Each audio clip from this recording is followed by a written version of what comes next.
So thank you guys for giving us your time, for being here for this discussion. We are so excited. I guess you can tell from the crowd. So I guess what everybody is most curious to know is, how did you each start your journeys in music? From your first stages up to now, can you take us through what that journey was like, what you had to face?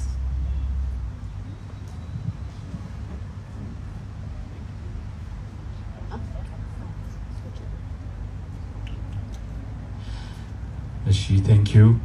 አመሰግናለሁ. Thank you for having us here at this very important platform, Art Creates. Heading to the question, how I started music was a long time ago. This year actually marks the 30th year that I've been playing music professionally. 30 years.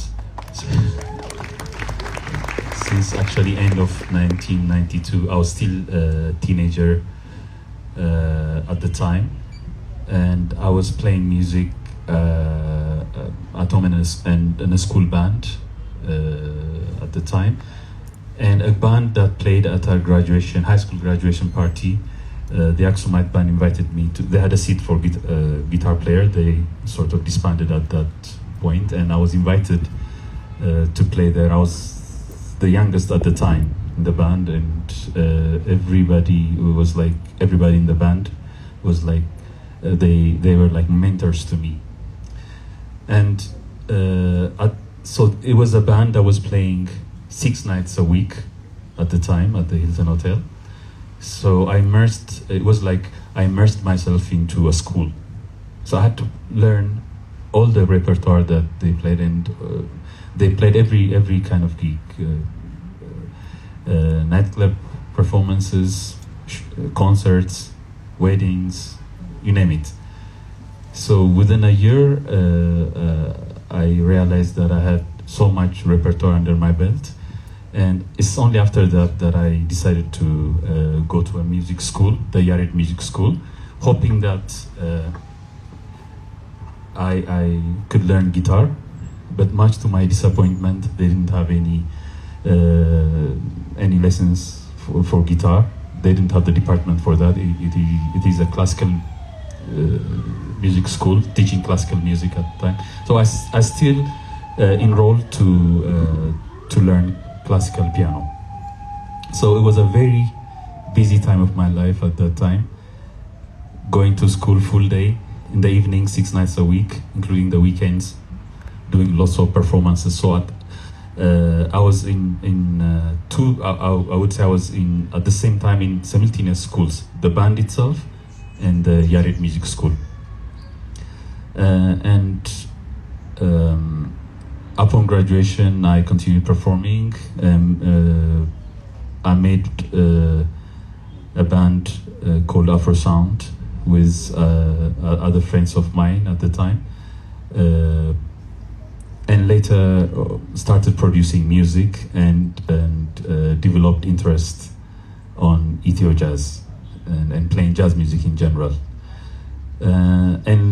Later, starting 2003, I started teaching at the Mekkanisa Jazz School, and later the same school, the Yared Music School, that once rejected me to learn guitar. Just because they didn't have the department for it.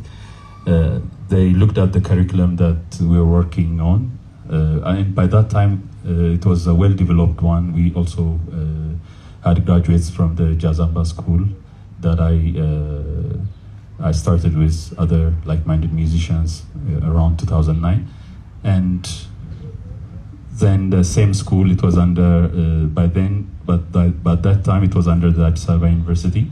So they asked me to start the jazz department, the guitar departments there. So it was like a full circle for me.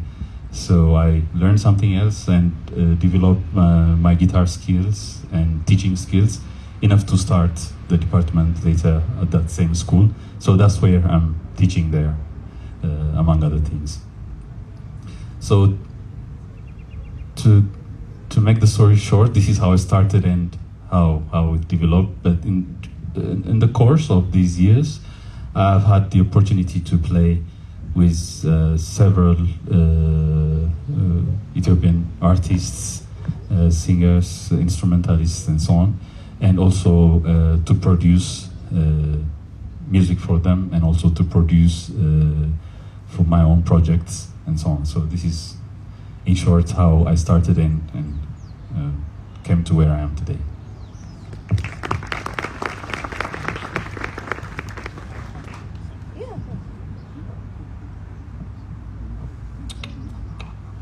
All right, so I'm going to try to make it as short as possible. To me, it was not music. I didn't recognize it as music. It was just recording my mother talking, telling the stories and things like that. I would just record, and play it at night before I sleep. It's just me trying to have her next to me the whole time. So when I was 10, I started recording my mom. That's my first memory. And I would just record her, play it over and over again. And I started recording myself. I started recording my little brother, kids from the neighborhood. And it started like that. And then they started singing over my tape cassette recorders. And then now I started recording them. And kept recording my mom also. And little by little, I got introduced to playing drums in a classroom with, elementary school friends and things like that. And that grew into something that I recognize, which has rhythm and melody and all this, which formed itself into music. So that's how I got introduced to it, and then after that there was no going back, and I kept, like, my first purpose was to record my mom, so I recorded my mom to my last day with her.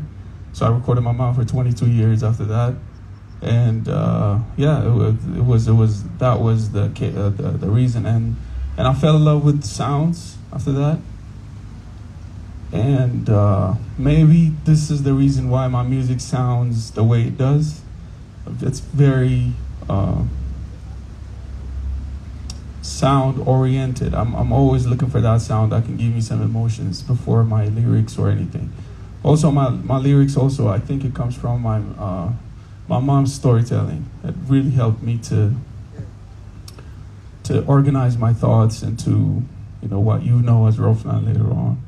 And everything formed itself around that. I think that's what it is. I mean, one thing that you guys have both in common is that you're very very sound driven, and it's very impressive. I think combined, almost 50 years experience between you two. So that's that's a big number to think of. So, moving on to the next question. I'll be directing it to you, Rophnan. So your first album was EDM, and now your second one seems to have taken a slight shift, and it has more experimental tones. So what was the reason behind that? And did you want to stay authentic and identifiable, or did you still want to continue experimenting? If you asked me the same question 4 years ago, I would tell you I'm sticking to the EDM side and all this. I still do EDM. It's just you guys didn't listen to them yet. But it's the same reason. I think I'm looking for that representation of who I am every year. I'm growing into something every year, and I'm changing.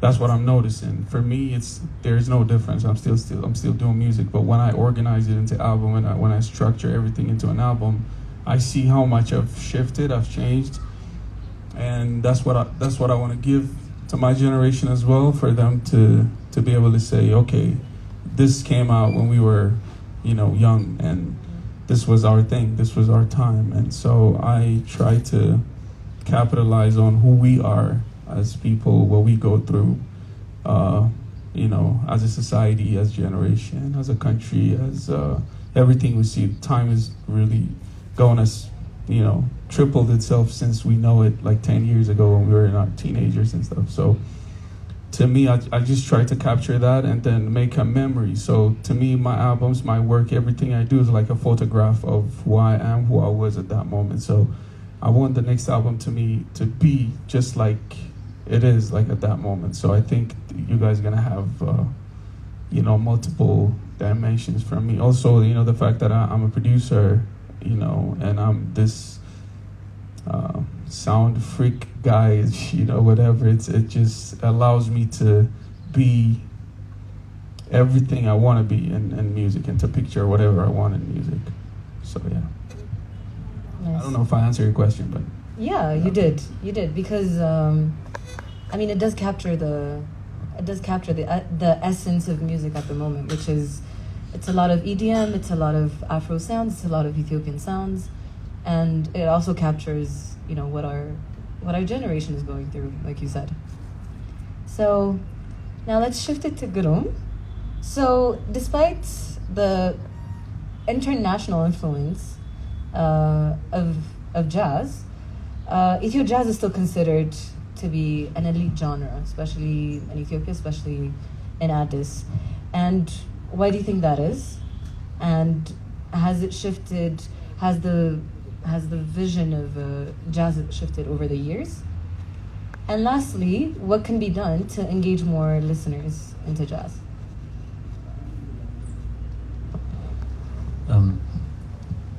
When it comes to Ethiopian music, I might think quite the opposite in that sense,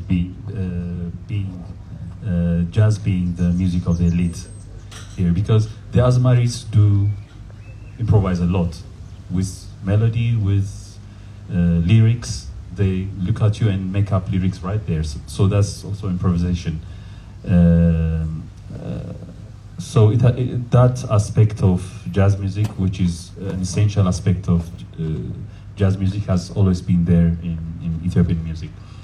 And when we talk about modern Ethiopian music, it has always been a mix and influence.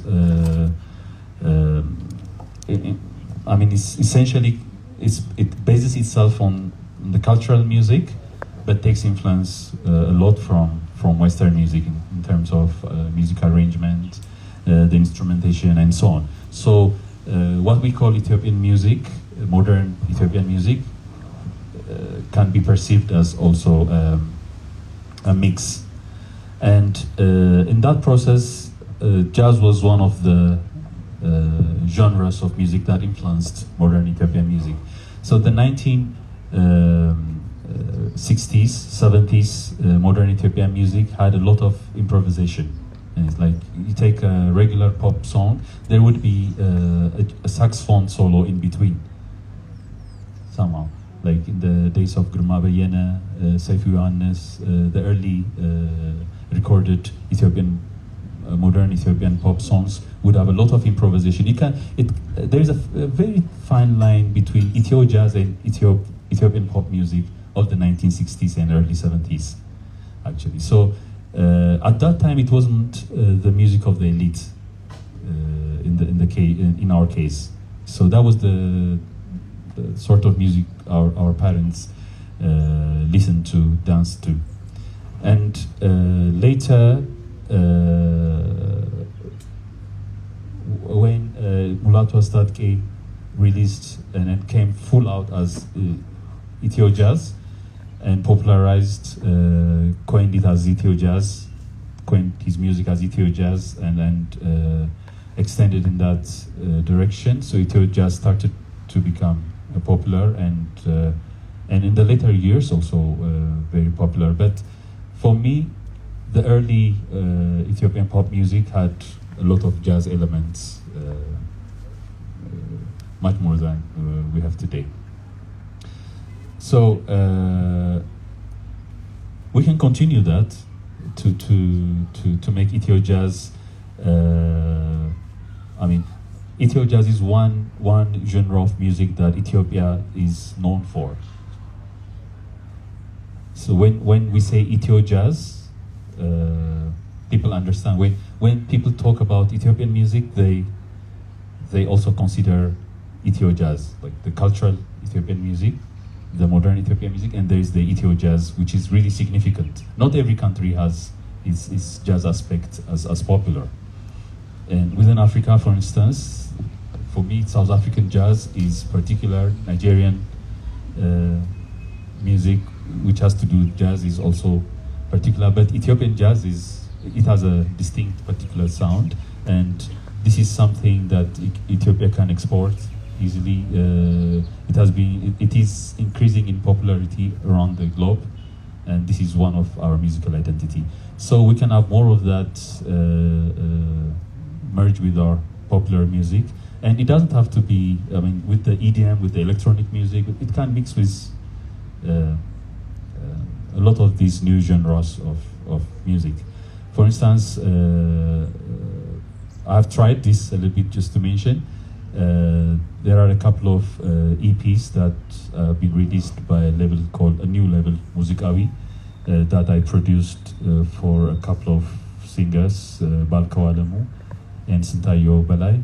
These are EPs that came out in 2022.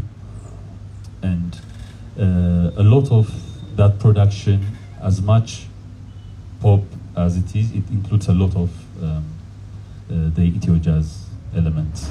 And yeah, so this is the way to go, if that answers the question. It's just that I think there's a slight, I guess, with jazz it's a bit social and it's a bit also demographic. Like these two elements, they make it, the way I see it, it's just, they make it seem that like jazz doesn't have that big of a reach. But I guess if we work on fusing, if you work on new collaborations, I guess that would work, yeah. It's difficult to categorize, and I know where you're coming from, I know what you mean, but this is something to see case by case. For instance, you can take a music track and say how much of, how much of jazz is in there, and how much danceable it is, and these are like qualities that determine various things.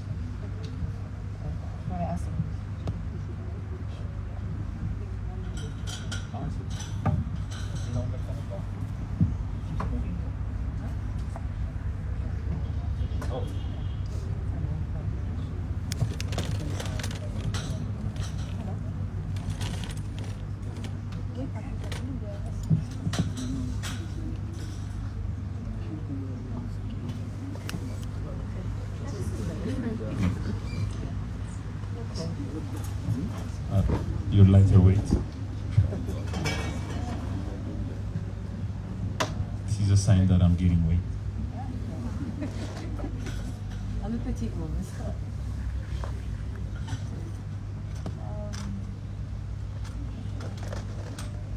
So back to you, Rophnan. So over the last few years, you've become quite the international artist, which is amazing for us as Ethiopia, for your music as well. And so how has the acceptance been on international platforms? And also, what are the opportunities that this brings?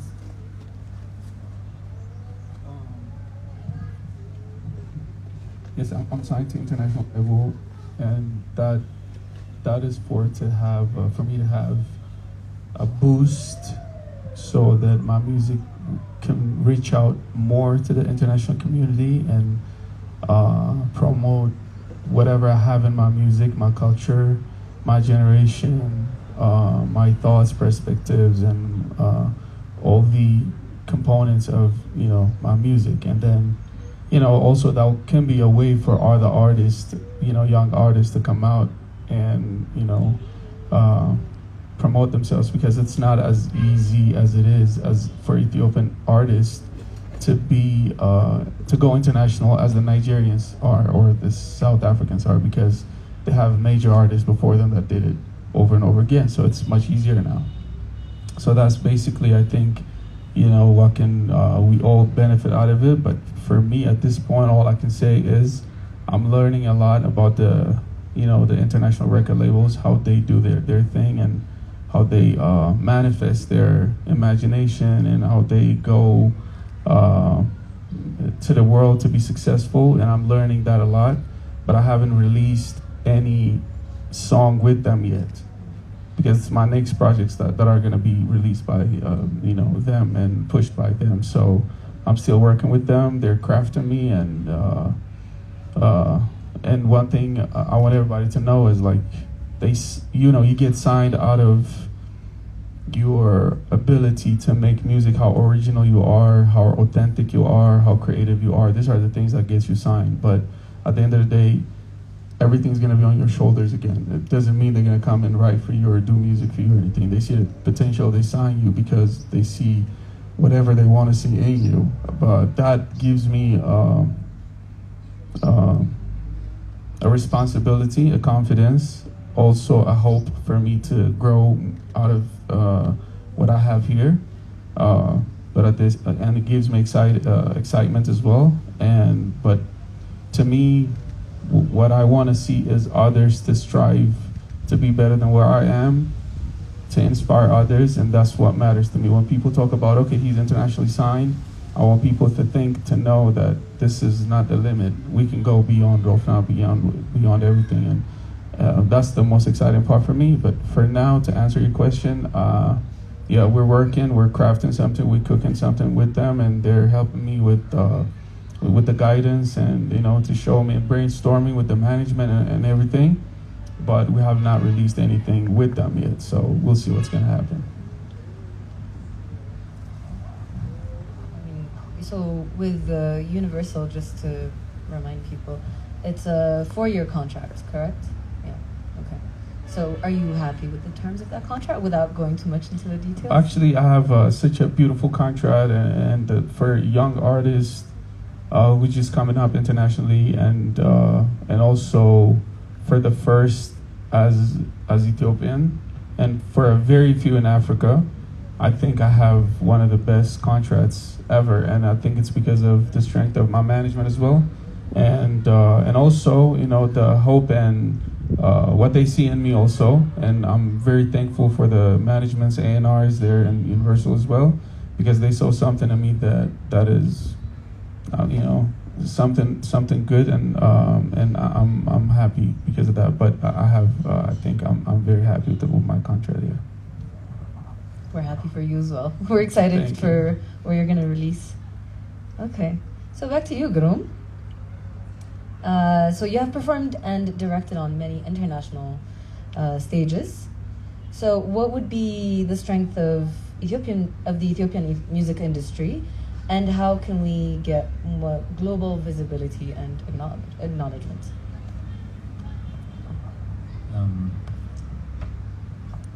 It's to answer that very, very short indirectly, is to go authentic, really as much authentic as we can, while still reacting to. I mean, we're not living in an island, so we. Just as I mentioned earlier, modern Ethiopian music is also, it has a component of influence from outside. So that is set to continue, whether we like it or not, because we get to expose, this generation also gets to expose to, even at a higher rate these times, to music coming from outside. Still taking that, we need to really dig into our music and also make it relevant and give it that Ethiopian mark, just like Rophnan did, for instance. So it is international enough and it's Ethiopian enough at the same time. So it can be labeled as Ethiopian music and at the same time international. So we can do this with multiple genres. That's what I think. So before I continue with my questions, there are quite a few of them. So before we move on, I would like to ask the audience if they have any questions.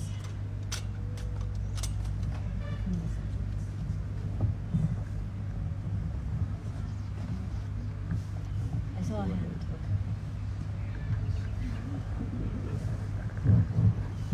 Thank you. So I'm going to be asking Rophnan. I want to ask you a question as a young upcoming artist myself. I also follow you on social media, and I see how disciplined you are as a person. So was Rophnan always like this, or was it something he developed? And if it's something you developed, what was the turning point? What made you evolve or change into the person you are right now? And what can we do to be more disciplined as artists?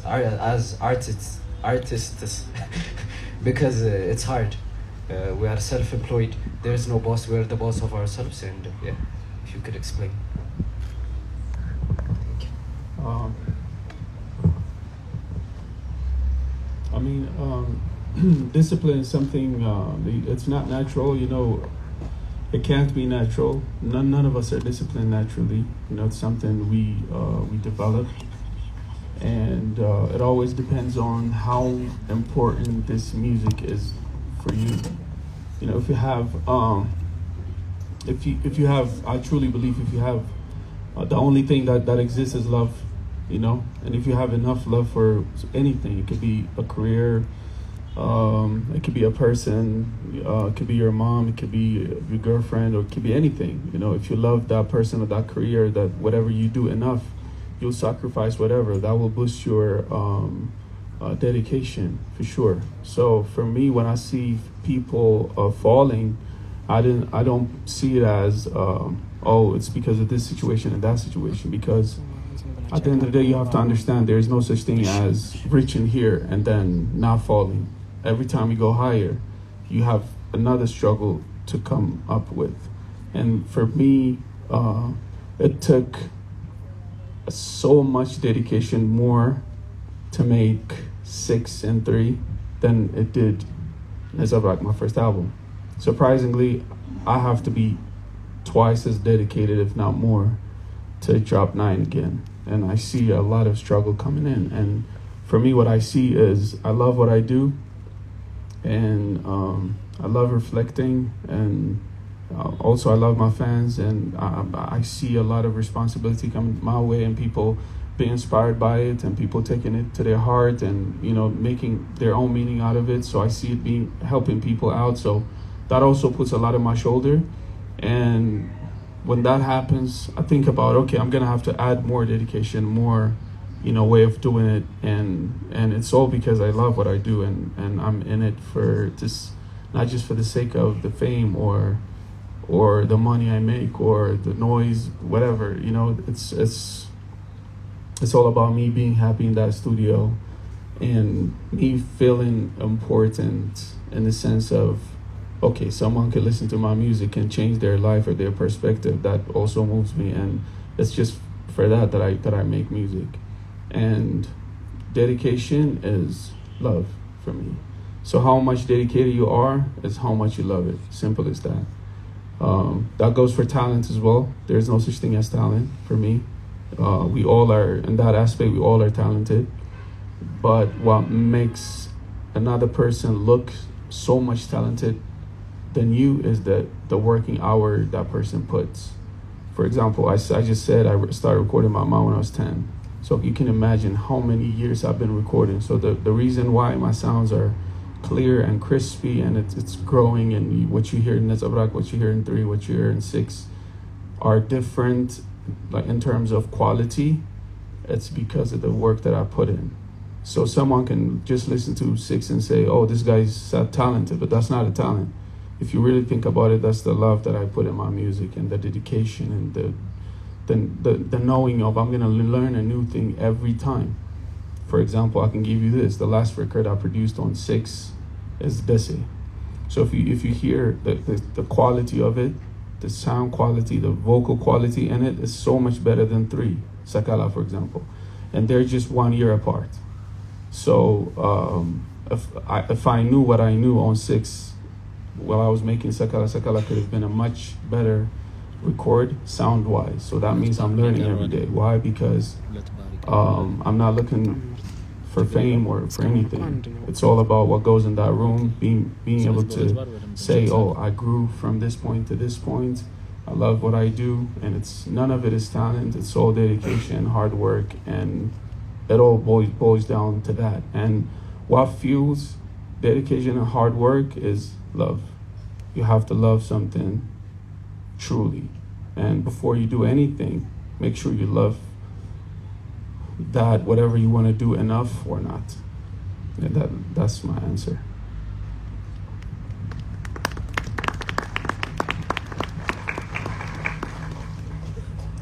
Okay, next question.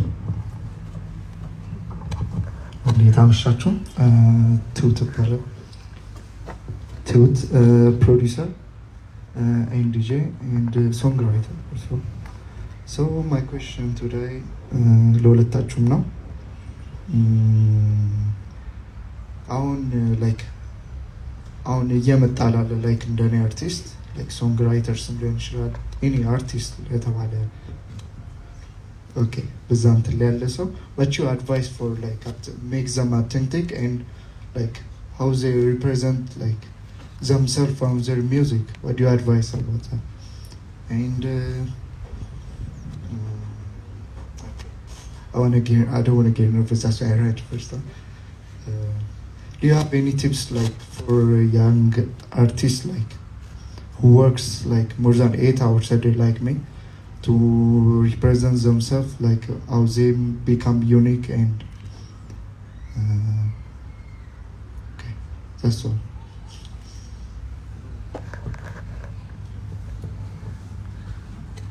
እሺ እኔ እንደሚመስለኝ እስቲ አንዱን ጥያቄ እንኳን ከመለሰ ምናልባት ስትሬንግዝህን እንግዲህ ከአንድ በላይ ስትሬንግ ሊኖሩ ይችላል። ሶ አንዱን ድምፃዊነት ከሆነ ወይ ፕሮዲውስ ማድረግ ከሆነ ወይም ሌላ አስፔክት ከሆነ ያንን ለይተህ የትኛው ነው የኔ ሁለቱም እንኳን ቢኖረኝ የበለጠው የትኛው ነው ብለህ አንዱን መያዝ። አንዳንዴ ሁለት ሶስት ነገር ሲሆን ፎከስ ለማድረግም ካልቲቬት ለማድረግም ሊቸግር ይችላል። ስለዚህ try to choose one of the qualities that you do best and እሱን ካልቲቬት ማድረግ ይጠቅማል ብዬ አስባለሁ።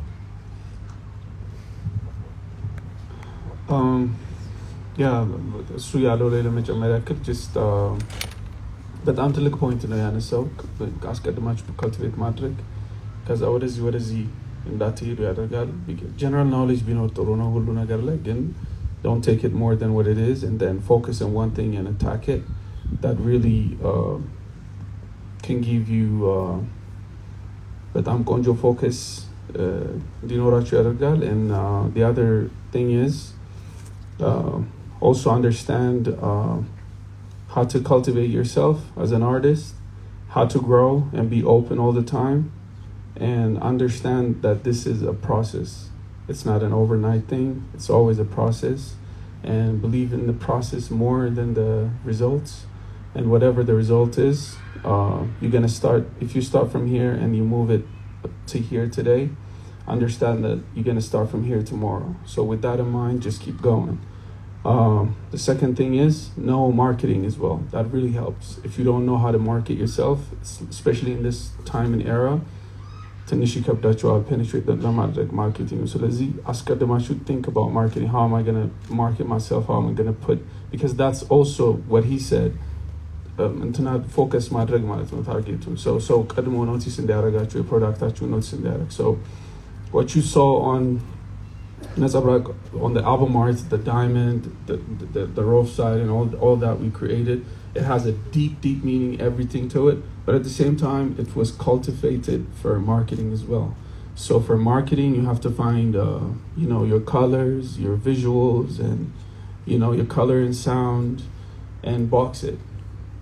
For example, when I say colors, find your own colors. Don't be stupidly colorful like this microphone, for example, right? So like it doesn't go with anything.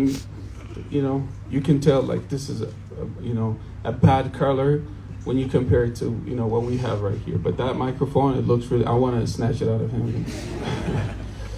But it looks, this is what marketing is, right? Like your colors, you have to know what goes with you, what goes with your product, what goes with your, what you say, what you look like. And that is something that has to grow with you as an artist. So when you think about music, think about also what you're gonna, how you're gonna present your stuff, because it will help you a lot on the marketing side, because you have to understand, just because someone on Hibrat Reed likes you, Ethiopia is not gonna like it, because no one is going to that way anymore. Everybody's on their phone and our phones. So many, we're channeled to so many things at the same time. So the amount of promotion you can get is very limited, even though it seems like you have a vast amount of promotional ways. But the amount of you reaching out to that particular person you need to reach out is very small. But if you narrow it down into true colors of yours and ways of marketing, whatever that is, I think it will help you to reach out better. So on your estate as a young producer, always think about how you're going to present yourself. And I think I believe I'm also a good example of, you don't have to be in big, interviews or have big music videos, or it's good to have them. I'm making a music video, for example, myself at this moment, but you have to understand, I'm not doing it for the sake of this and that. If you know how to promote yourself, if you know your colors, if you know how you present yourself, that's enough. Just narrow it down and attack it, like Girum said as well. I can't see you, but I think I answered your question. Salam. Gapi Paralu. I'm a Ro fan of Rophnan. Much thanks to you, for trailblazing the music industry for young Ethiopian artists, and I'm pretty sure a lot of artists will go through the way that you've paved for other artists. So thank you. Means a lot. You're welcome. Just want to know more about when 9 is dropping and what we can expect from 9, and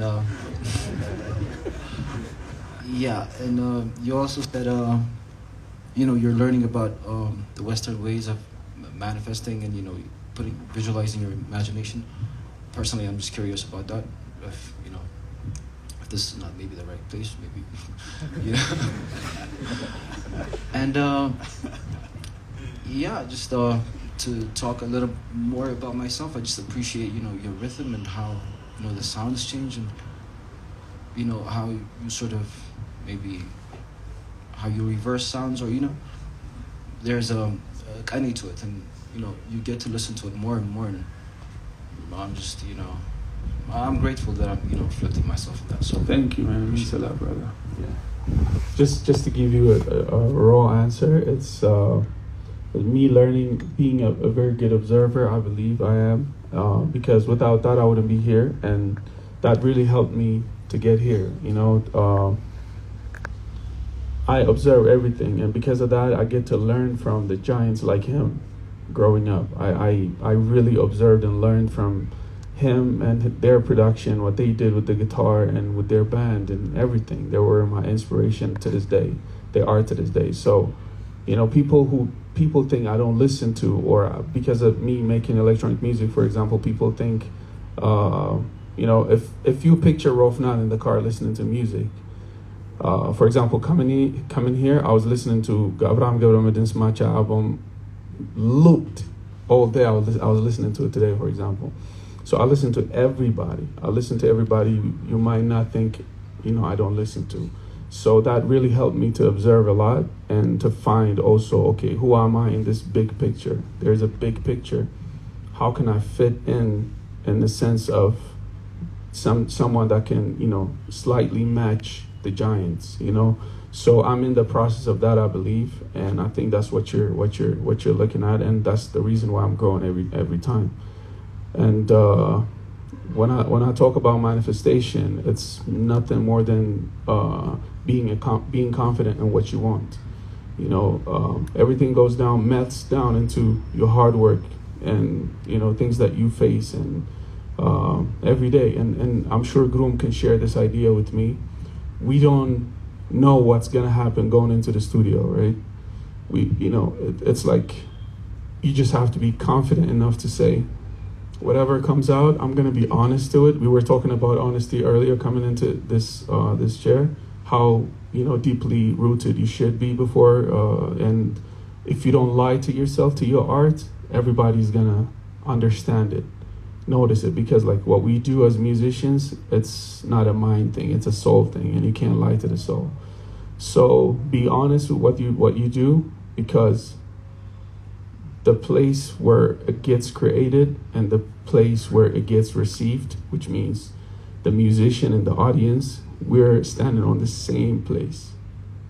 It's not like this is coming to somewhere. No, we're standing in the same place. So when you listen to my music or his music or any good artist, good artist meaning honest artist, you're standing in their shoes where you are standing. When I talk about my pain, you feel the pain because you're standing in that place. And I'm not lying to you. So that's why you keep listening to it. So what I can advise to anybody is don't try to be better. Try to be honest. When you try to be honest, your honesty will get you somewhere better. So that's what manifestation is to me. So still, I'm sure through the things that I say, you can understand there's a work ethic that goes to it without knowing the result is gonna be. So that's truly dedication to me. Yeah.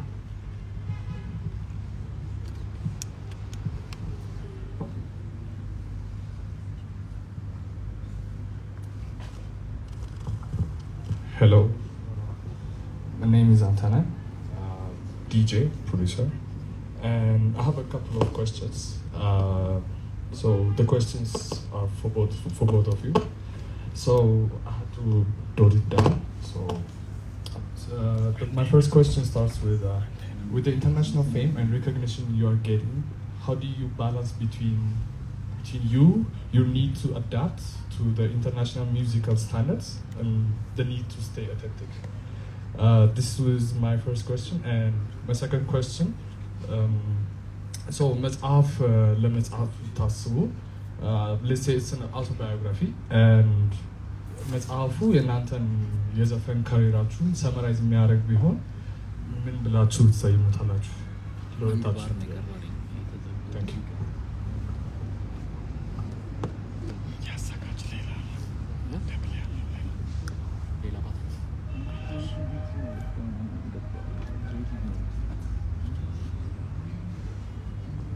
ከመጀመሪያው ጥያቄ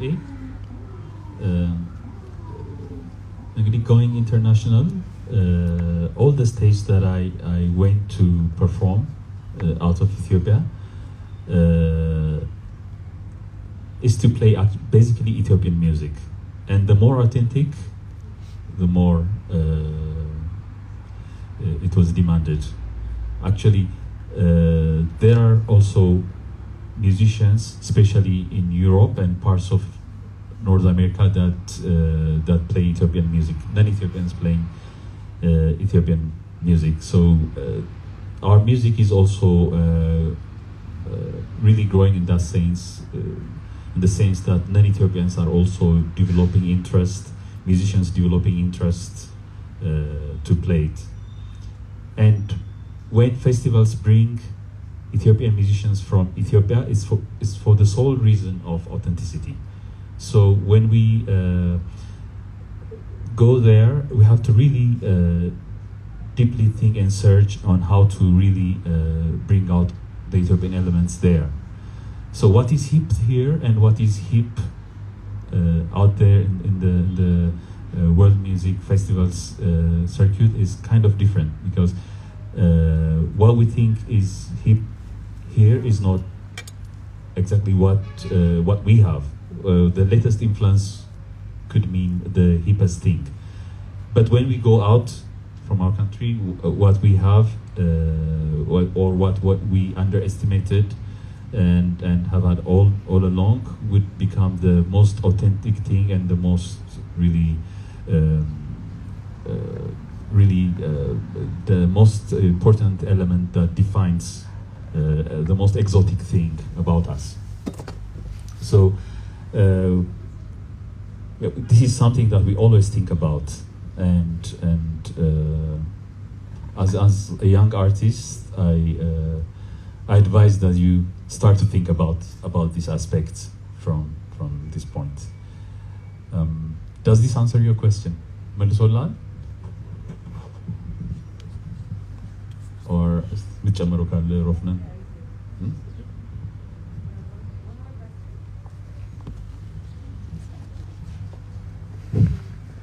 Good evening, everyone. Hope you're all having a good time. Just want to acknowledge the fact that I'm very proud to have two Ethiopians on stage that are Ethiopian artists at the same time acknowledged by internationals. I have one question for Rophnan and for both of you guys. I recently came up with my own book. It's called Minding the Mind, and it kind of relates to one of your songs, which is Markab, or boat. And I got the message that is kind of similar with my book, which is Looking Within, or the title in Amharic is Wada Ras Mameles. So I kind of wanted to get your opinion of that song, because it kind of related with me.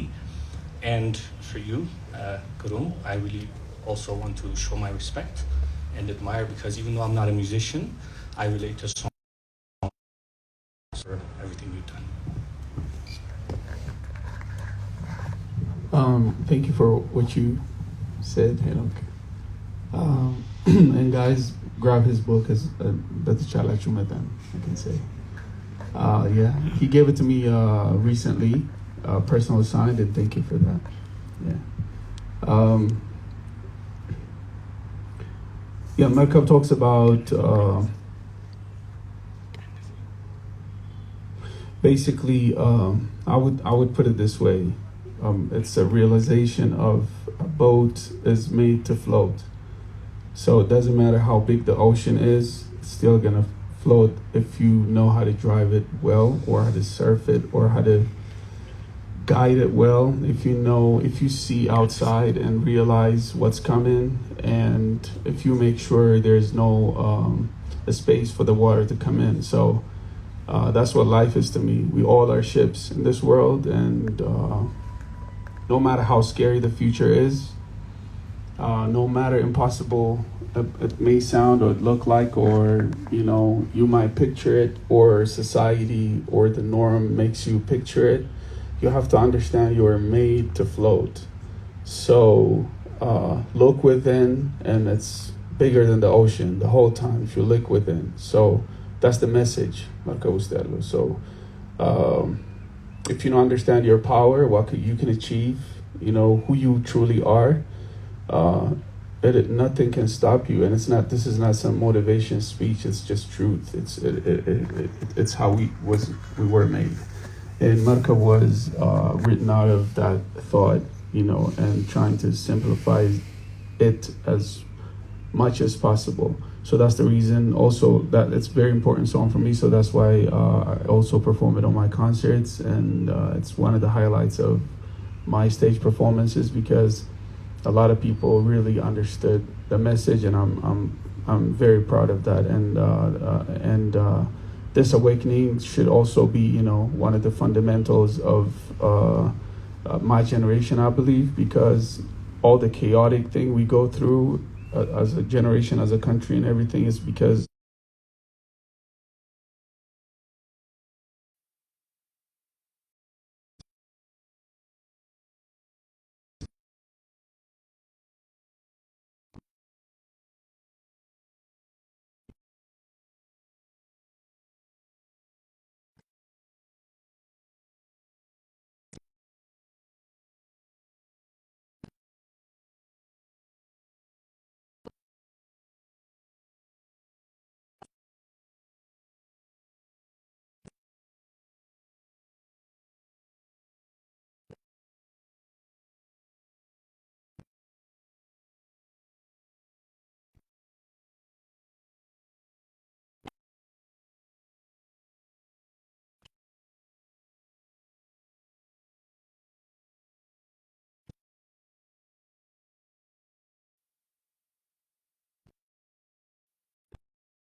So when I say stupid, what I mean is it has a lot of fun in it. So that's why it's mainstream, because people gravitate to a lot of fun.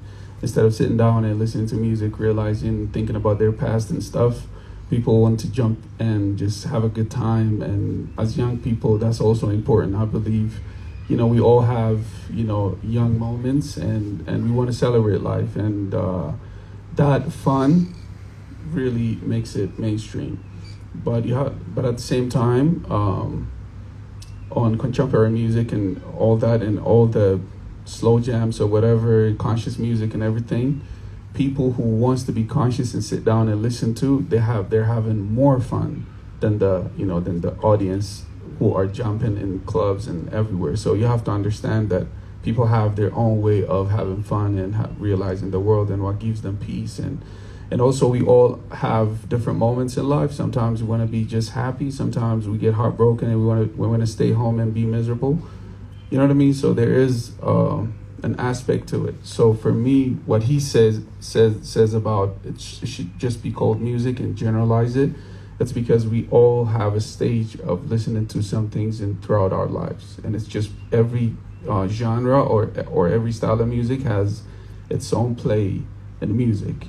And I'm sure someday you guys will see me playing jazz, because at that moment that's what I would feel like doing. And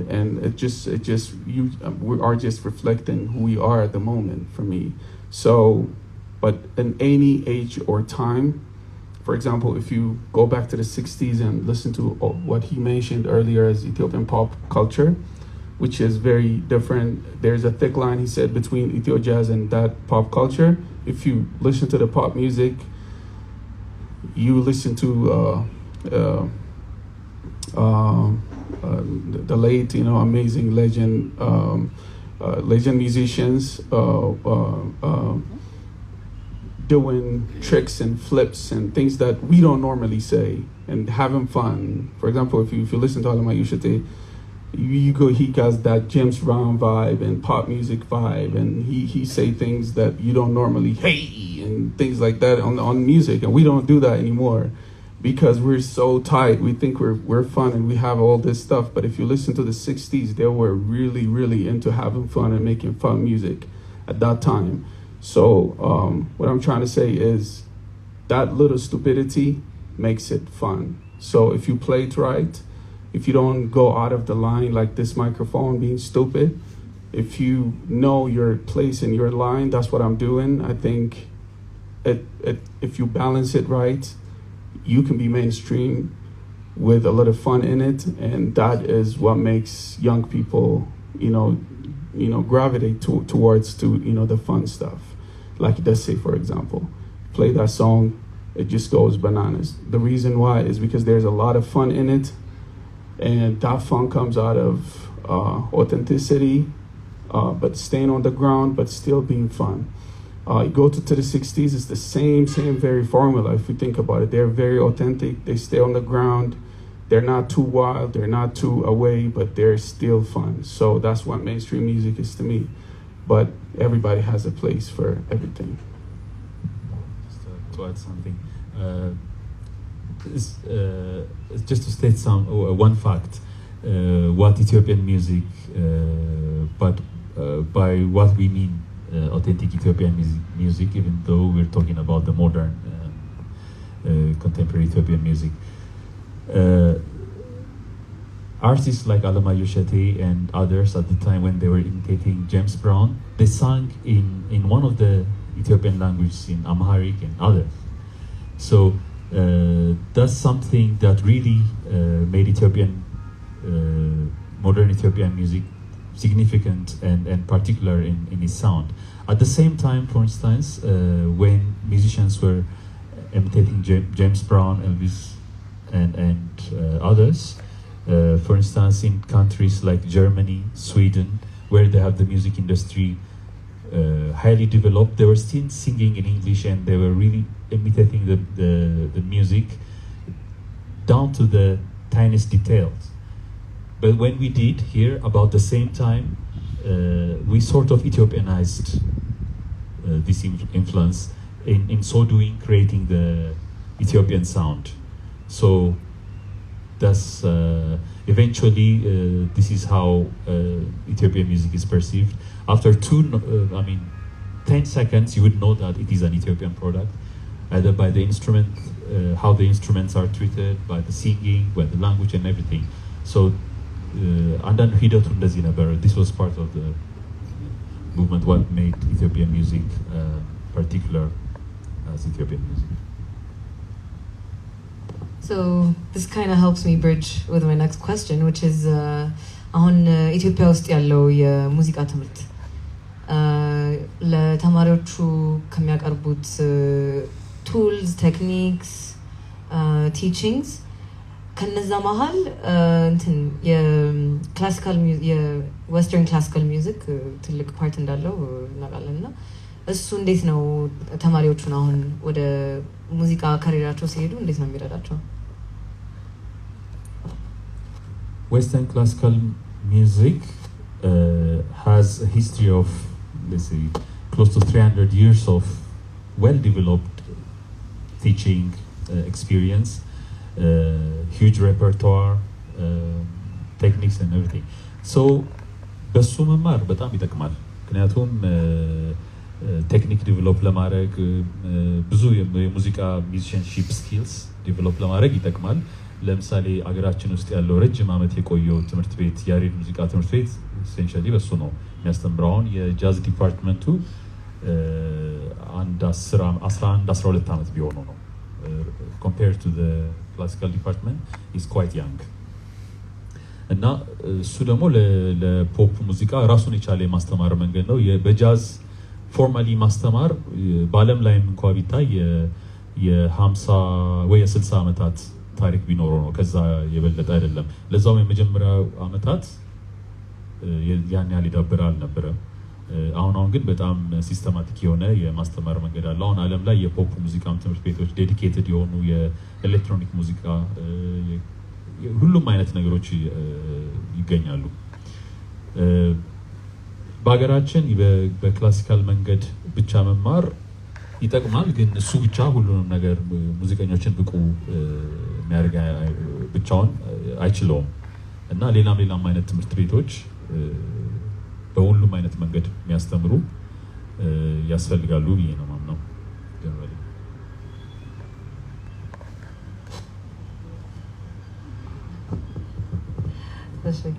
So back to you, Rophnan.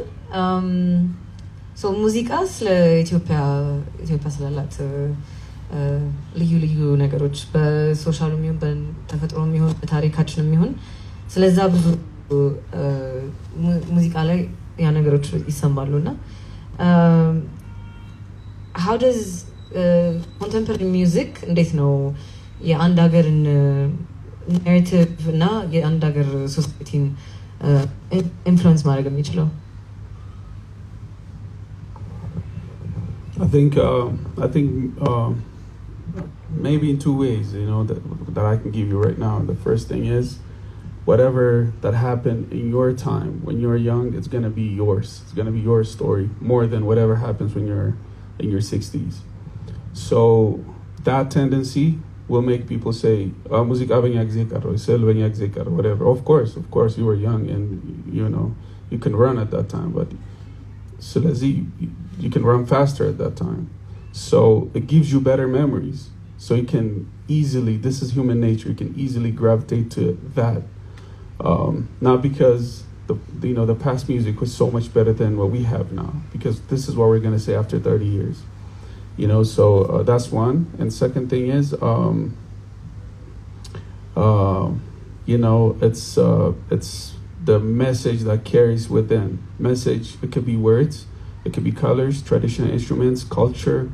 For example, it could be a culture from the south or from the north, or, all that. You have to understand there are millions and millions of people who grew up listening to just that. So that's their memory. So that's powerful for them. And there are city boys like myself who listens to a little bit of everything, which also, we take it as something, as ours, to heart. So this also carries an information, which is the most important thing. That information could be translated into anything, but this traditional instruments, rhythms, culture has information. Also the things we say in music has, a lot of the words, they have a lot of meaning, a lot of message that also adds up to that. And it becomes that information when you spread it out and becomes when the album drop or a single drop and becomes in everybody's phone at the same time, now that creates power because that information is being received at the same time by millions of people. So so that's the reason why. So the music, the culture aspect of it, and also the message that's in it being received at the same time and space makes it very powerful at the time.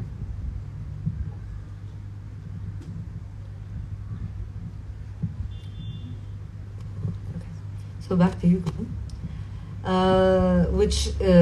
this is a point that Rophnan brought up, which is that የዘመናችን ሙዚቃ ከ30 ዓመት በኋላ ስንሰማው ድሮ ነበረ ሙዚቃ ምንለው ነገር so ከዛ ጋር የተያዘ ነው ጥያቄ so is it that የአሁኑ ሙዚቃ depth ስላለው ነው like over time like ሙዚቃው depth lose እያደረገ ነው ወይስ አንተ እንዳልከው የኛ ሙዚቃ ስለሆነ ከኛ ጋር ከራሳችን ጋር ነው deeply connect የሚያደርገውና ይሄ የታይም ኖሽን ነው ኳሊቲው የመቀየር ጥያቄ ነው እንዴት ነው ኦቨር ታይም ያለው ኢፌክት ሁሉም ሙዚቃ በአንድ ወቅት የተፈጠረ የዛ ጀነሬሽን ነጸብራቅ ነው የሚሆነው በብዙ መልኩ በቴክኖሎጂው በአስተሳሰቡ በፊሎሶፊው በሁሉም መንገድ የዛ ህብረተሰብ ንቃት የዛ ህብረተሰብ ፍላጎት እና በአንድ ወቅት አንድ ሙዚቃ ሲወደድ ህብረተሰቡ ራሱ የሚጠይቀው ሶሳይቲ የሚጠይቀው ሙዚቃ ነው የሚሆነው ካልፈለገው አይፈልገው ፎርስ የሚደረግም ነገር የለም ስለዚህ የዛ ነጸብራቅ ተደርጎ ነው የሚወሰደው በአንዳንድ ጊዜ ለምሳሌ ቀደም ባለው ሙዚቃ earlier technologically recording አስቸጋሪ ስለነበረ ያን ያህል በኢንጂነሪንግ የሰለጠነ በሳውንድ ኢንጂነሪንግ በመሳሪያዎቹም ያን ያህል ባለመኖራቸው ያን የምንሰማው ሙዚቃ አቀዳዱ ኢንፍሉዌንስ ያደርገዋል አውትፑቱን አሁን ደግሞ ብዙ መንገዶች አሉ የሆም ስቱዲዮ ራሱ can sound a lot better than what we had decades ago ስለዚህ አሁን በሙዚቃ ብዙ መንገድ አለ ሙዚቃን ዲፋይን ስናደርግ በሙዚቃ ትምህርት ቤት ውስጥ ብቻ የሰለጠነ ሰው ሳይሆን ሰልፍ ቶት የሆነ ሰው ራሱ ተመራምሮ ዩቲዩብ ላይ ብዙ ነገሮችን በራሱ መንገድ አይቶ ራሱን ደግሞ አሁን ሮፍናን እንዳደረገው ሄዶ የራሱን ሳውንድ የሚያገኝበትን መንገዶች አሉ all over the world እና ይሄም ተጽዕኖ ያደርጋል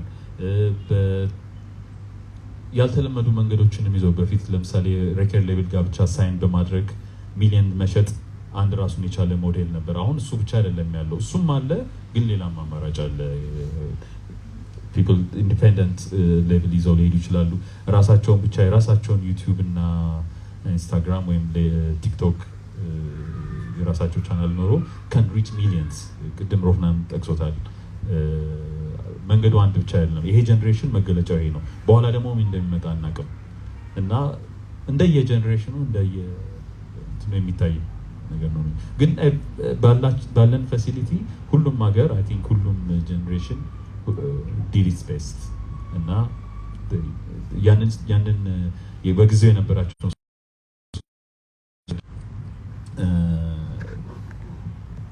እኛ ሀገር ብቻ አይደለም አጠቃላይ አፍሪካ ውስጥ የዌስተርን የሙዚቃ በተለይ ቅኝ የተገዙ የአፍሪካ ክፍሎች ውስጥ የምዕራባውያን የማስተማር መንገድ የነሱ ሞዴል በተለይ ክላሲካል ሙዚቃ ላይ የተመሰረተ ነበረ የሚያስተምሩት እና አንዳንዴ ከራሳቸው የባህል ሙዚቃ ጋር ምንም ግንኙነት አልነበረውም እንደውም ያንን ያጠፋና ራሱን አንድ መልክ አጠቃላይ አሁን ኢትዮጵያዊ የሆነን እንኳን የአፍሪካ ሙዚቃ ስንል እንደ አንድ እንደሚመሳሰል ወጥ እንደሆነ ነገር ነው ምን ሪፈር የምናደርገው የዩጋንዳ ሙዚቃ የኬንያ የማላዊ የዚምባብዌ እያለን በጣም ቫራይቲ ያለው በእነዚህ ሀገራትና የተለያየ አፍሪካ ክፍል የምናገኘው ሙዚቃ ግን ፖፕ ሙዚቃው በጣም የሚወራረስና የሚመሳሰል ሆኖ ይገኛል ባለው የሙዚቃ ኤጁኬሽን ምክንያት የትሬኒንጉ ጋር በተያያዘ እና አንዳንዴም የሙዚቃ ትሬኒንግ እና የሙዚክ ኤጁኬሽን የአንድ ህብረተሰብ ሙዚቃ ለማውጣት ብቸኛው አማራጭ እና ሶሉሽን ብቻ አለመሆኑን ለማስታወስ ያክል ነው። ይህን ተመስርቶ አንድ የምትሰራው ከ9 ዓመት ጀምሮ ግሎባል ሚውዚክ ካምፓስ የሚባል ኢኒሺዬቲቭ አለ።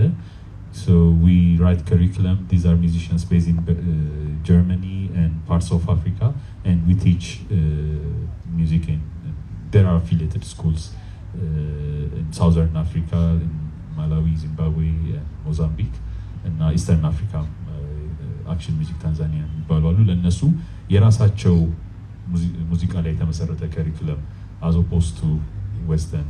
So ለምሳሌ የሞዛርትን ወይ የቤትሆቨንን ሙዚቃ ተጠቅመው አይደለም እንደ ሚውዚካል ኤግዛምፕል የሚማሩት።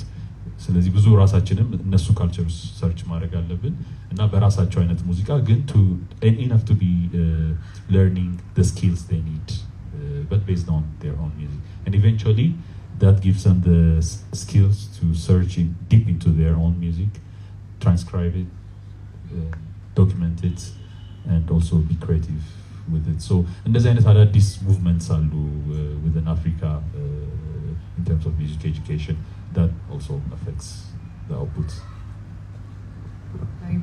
አሪፍ ፖይንቶችን ያነሳው especially when it comes to music, it's either formal or informal or a mix of both, which you guys each represent. So I guess this is like a good transition to the last question I have for this panel, which is industry ላይ የሚሆን or አሁን ለሚመጡ ሙዚቀኞች የሚሆን አሁን በኤሌክትሮኒክ ሚውዚክ እና በጃዝ መሀል ያሉት ነገሮች ላይ ምንድነው ላይክ ግሮት ኤሪያ የሚባለው ላይክ ገና እዚህ ላይ መሰራት አለበት ይሄ ነገር ማደግ አለበት የምትሉት ነገር?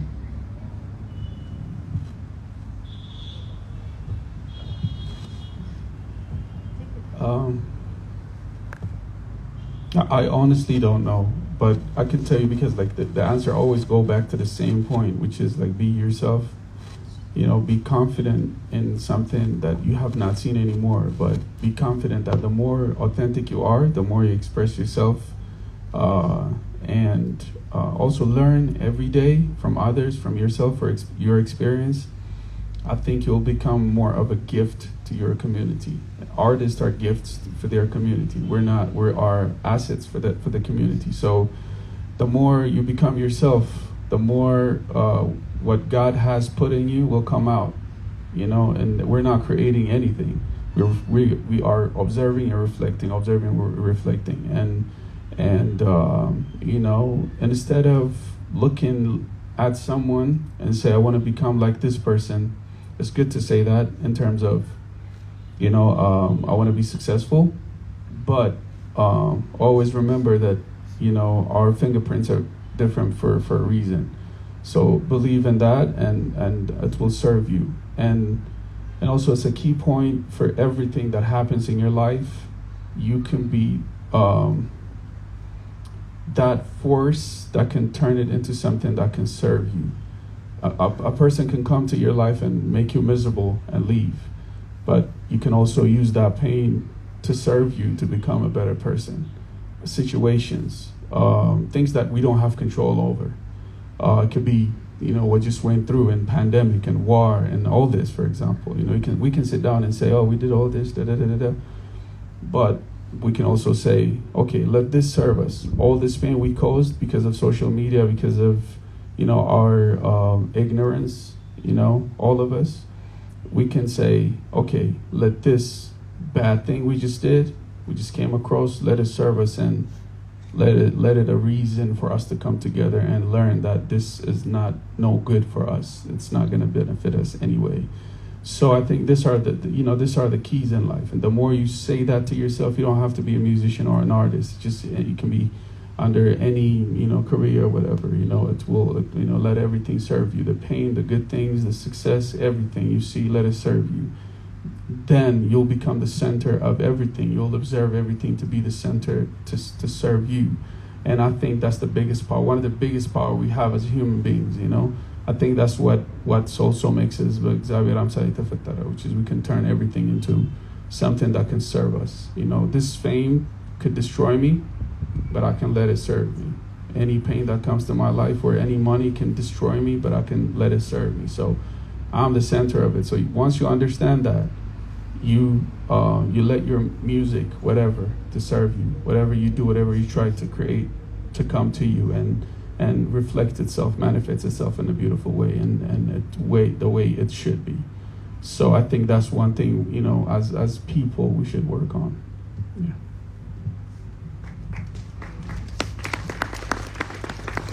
That's very powerful. Thank you. To add to Rophnan's, but to be a little more specific, in terms of Ethio jazz, that will carry on evolving Ethiopian pop, and as I said earlier, every generation has its own music, but Ethio jazz in particular, the way forward, as I see it, should also engage with other genres of music. There can be a lot of jazz in electronic music or new contemporary music. It can mix with rap and others, and a lot of we're witnessing as it is a lot of mix also. So the definition of Ethio jazz itself is extending by the day.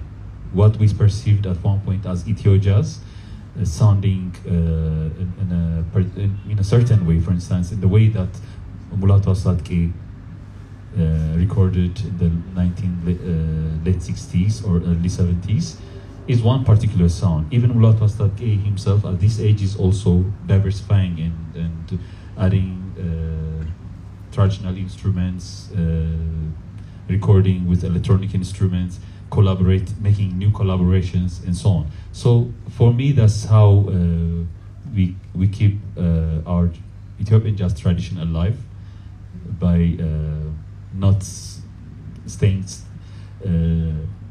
stiff into one genre, but extending it and being open. And the other thing is, we cannot really predict.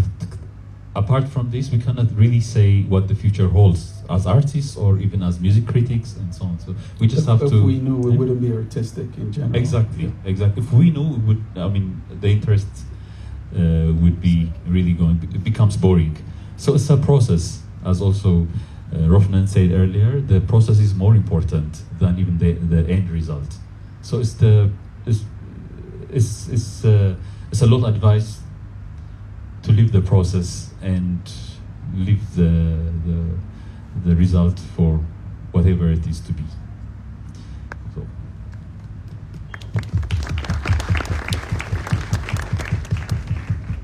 Thank you.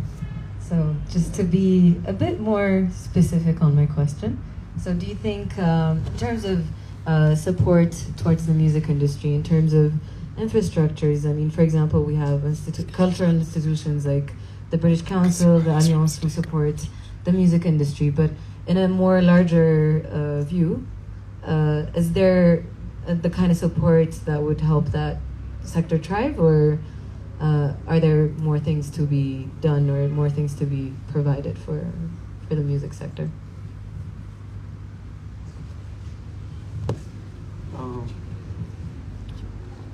For me, honestly speaking, I don't think we need a lot of support, because we're living in such a fortunate time called internet and YouTube and all this.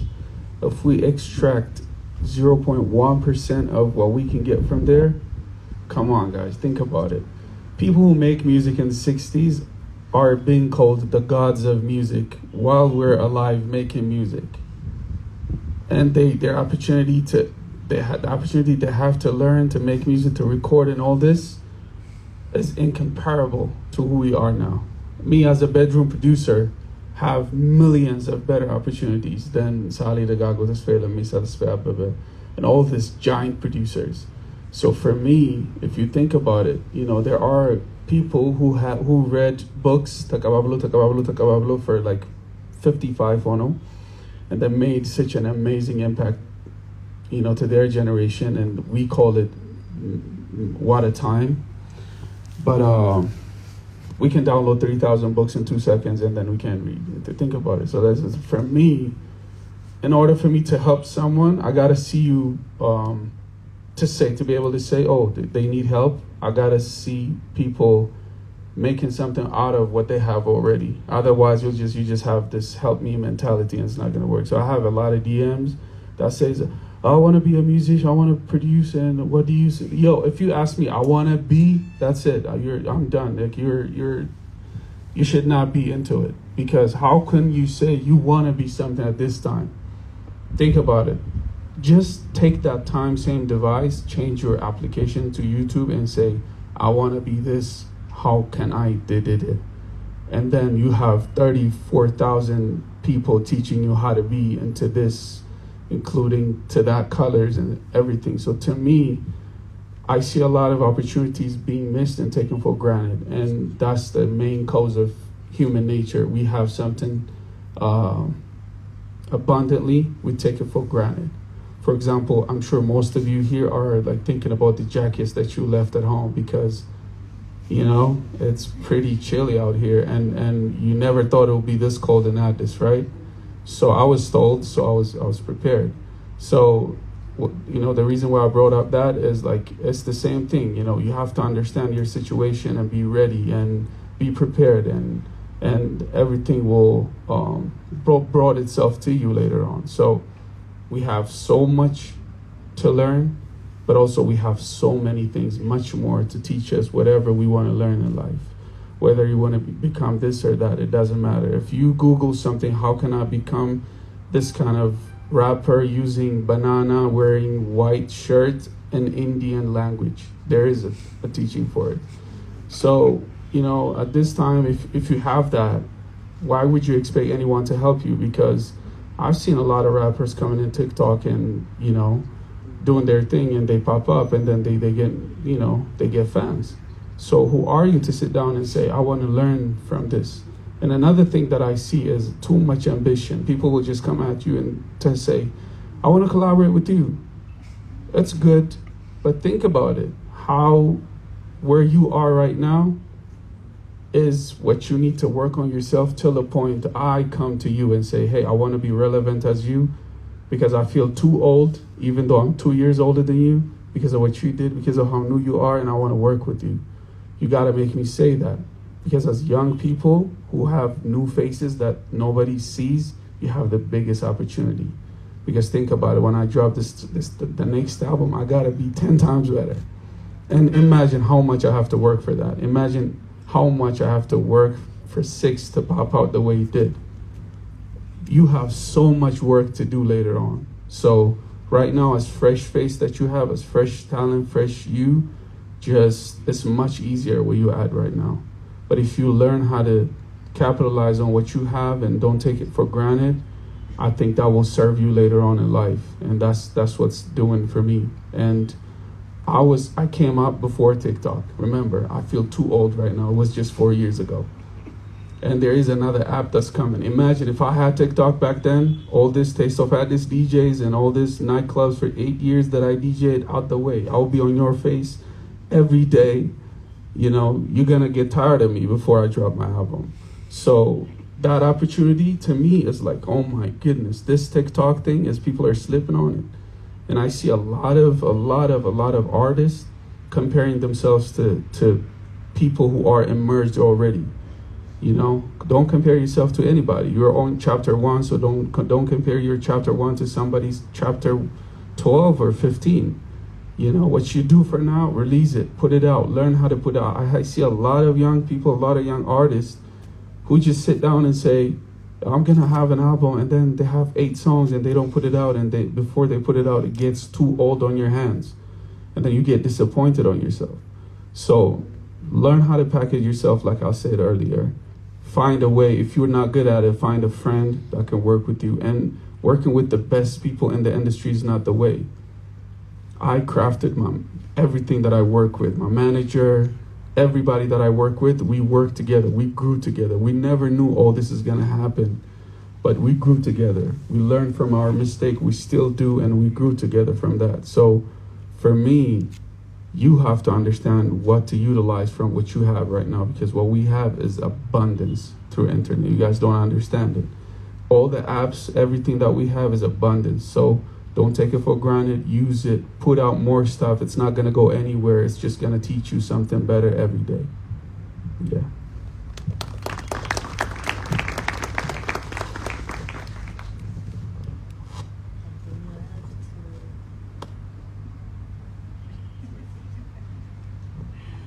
Okay, so I guess overall, if I had to sum it up, it's know who you are, know your culture, know who you are as a person, your strengths, your weaknesses, and also work hard, I guess, is the main takeaway from this whole conversation. Okay, so that's it for my questions. I'm sure people are dying to ask questions. Okay, see, yeah, already. እሺ አመሰግናለሁ ስሜ ዳግም ይባላል ካረሰ we met some days yeah definitely እና ጥያቄ ለሁለታችሁ ነው I know ሮፍናን አንስተን የኢትዮጵያ ታሪክ ማንሳት አንችልም like through music እና አንድ word ሆኖ በጣም like conscious የሆነና wide የሆነ ትርጉም አለው ብለህ አንተ ኔም የምታረገው አንድ word and this question also goes for you Mr. እና ለሁለታችሁ ጥያቄ ነው thank you so you're looking for a word yeah a word ሆኖ conscious word አማርኛ word ሆኖ በጣም cultural እና diversity more የሚያሳይ word ቢሆን thank you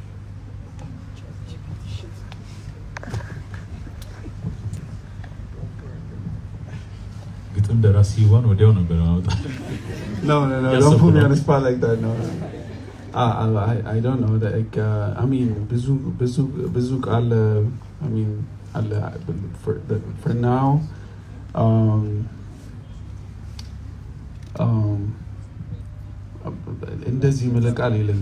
it's kind of caught me off guard. So if I have in mind, I'll let you know. Yeah, let's put a pin on it. Yeah. Let's go to the next question. Thank you for giving Man, me you're this tall. Could you see like thank you. My question is for Mr. Girum. Like, at this moment, what are the musicians doing to make Ethio jazz the music of the common people? You know, like, now we can listen to Western jazz on any platform you want.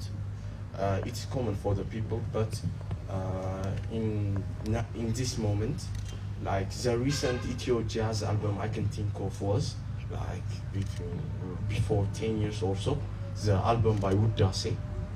So, like, what are the musicians doing to make it the music of the common? You know, like, we can only listen now to jazz on the higher places like Sheraton Bowler's Room or Jazz Mender. The only place we can listen to jazz for free is it can be Alliance Ethio Fonse. There are no other places. So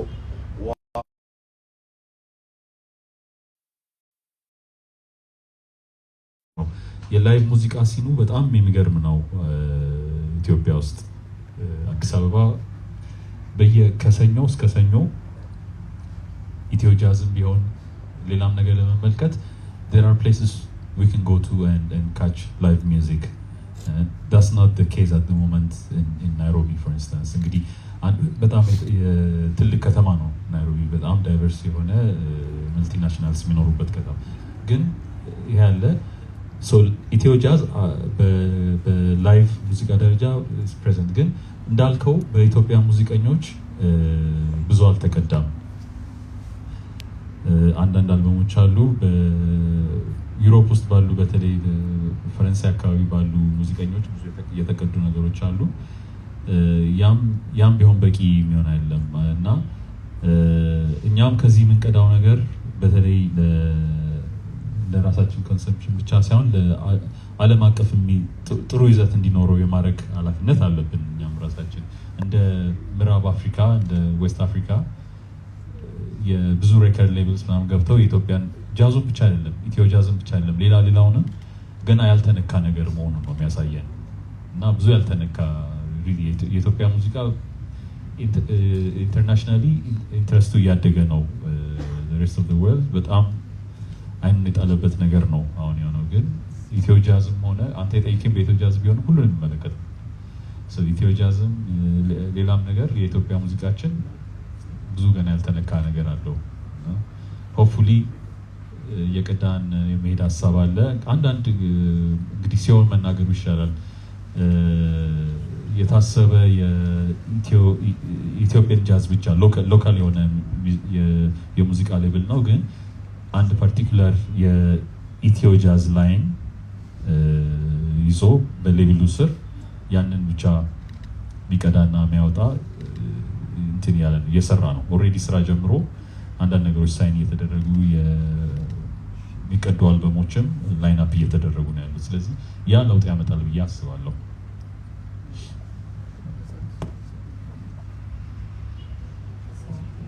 I apologize. I have to cut the Q&A session, but I think the audience would have a few minutes to interact with you guys and ask their questions. I hope, yeah, informally, just yeah, because we have to release the people.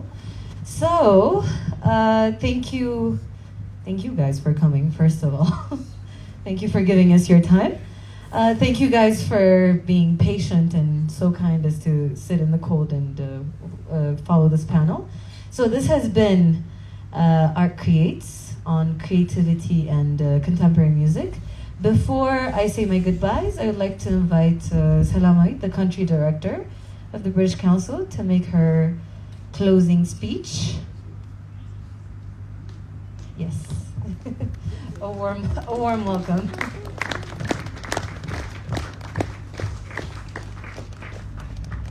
Stunning. Thank you so much. Thank you, everyone. Deputy Country Director. We heard from our Country Director, David Maynard, earlier. But thank you so much. I felt that this was a master class that we all sat in. Thank you for being so honest and raw in these sessions. And thank you to the audience that had questions about how to be inspired and how to position themselves better as creatives and engaging the whole night. We were also following this live, as you know, on Instagram, and there were some questions on there around why we do what we do. And for those that don't know about British Council, we are the cultural arm of the UK government, and everything that we do is about cultural exchange, about networks, about creating platforms like this, so that different young people come together, can work with each other and learn from each other. And as we've heard, I think taking advantage of platforms like this, as you have today, is really important. Engaging between yourselves, networking, and seeing how you can work with each other, and also have opportunities to talk to inspiring world-renowned artists like today is really important. So we felt like we wanted to re-engage with the creatives in Ethiopia. And one of the ways that we did it was doing a bit of a research on what the gap is. And one of the gaps that came out from that research is platforms like this of in different art forms, being able to learn from each other and learn from different experiences. So that's why we have the Art Creates program. This is the third edition. We have a fourth edition. And we have the upcoming one around film, where we'll have different film producers come. So we hope that you can, spread the word and continue supporting us. And if you feel that we need to do things differently, we're always happy to get feedback, because we're also trying to see what works, what doesn't work. So your feedback is really, really important to us. Thank you so much to Girum and Rophnan, all of that have made it out here. Thank you to our partners, Link Up Addis, and all my colleagues. Thank you. So please stay on just a few minutes. And for the word you asked me, God. Well done. Thank you. So we do have refreshments. So I hope you can stay on a bit so that you can network with each other and also with our artists. Welcome. You said it all. Thank you all for coming.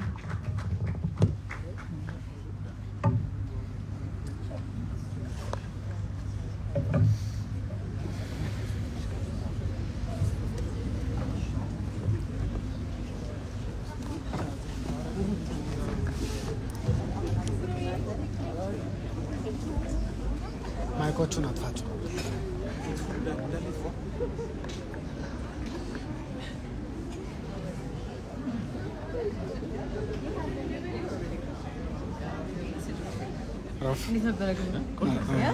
ሴቭ ማድረግ ከፈለክ ምንድነው አይ ቲንክ የምትለው ከዛ ሴቭ ይጠይቃል።